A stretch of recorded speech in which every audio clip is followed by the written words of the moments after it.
This is my 2017 SE Big Mountain 1.0. It has an air fork, an updated drivetrain, a fancy seat post, and other bike things.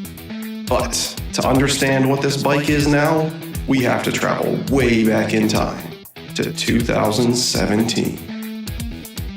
This bike started life as a pretty much run-of-the-mill budget XC bike.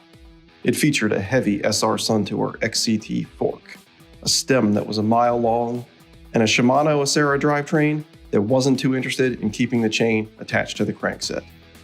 The 2.1-inch wide WTB Nano tires were surprisingly grippy on most terrain except wet roots.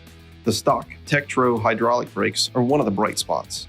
They bite well and are more than capable of throwing you over the bars if you're not careful. Now onto the upgrades. The first thing I did was replace the fork with the SR Suntour Radon. I used the upgrade program, which is a pretty good deal. It's not without its strange quirks, but it's lighter and more adjustable, so I'm happy with it. I got this slightly shorter 70mm stem off Amazon. Honestly, can't say I've noticed much of a difference. I've replaced the grips with some lock-on race face half Nelsons. I've actually set them to overhang slightly and effectively widen the bars. Not the best solution, but it's fine for now. The tires have been replaced with WTB Trail Boss 2.25s, which are a little wider, a little knobbier, and a little grippier. While this bike still has switches on both sides of the bars, neither are original. On the left, the switch is a KS Southpaw that controls a KS E10 dropper post. Being able to control the seat height on the fly is amazing, and the price is great on these. On the right side, there is a SRAM NX shifter controlling a 1x11 drivetrain. The NX rear derailleur is snappy and precise, and the 11-speed cassette gives me plenty of range.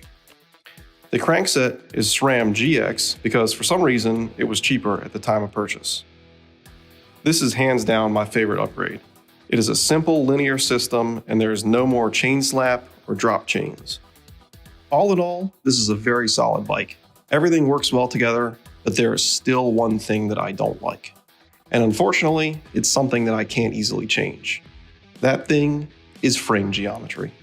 This bike has a pretty traditional XC geometry with a steep head angle. You definitely feel like you're going to go over the bars on steep rock rolls and other downhill obstacles. It's only actually happened to me once, but regardless, it's just not very confidence-inspiring. I have increased the fork travel to 120mm in an attempt to slacken the head angle a bit, but it hasn't made a huge difference. However, I do have a plan for this in the next month or two, along with a few other upgrades.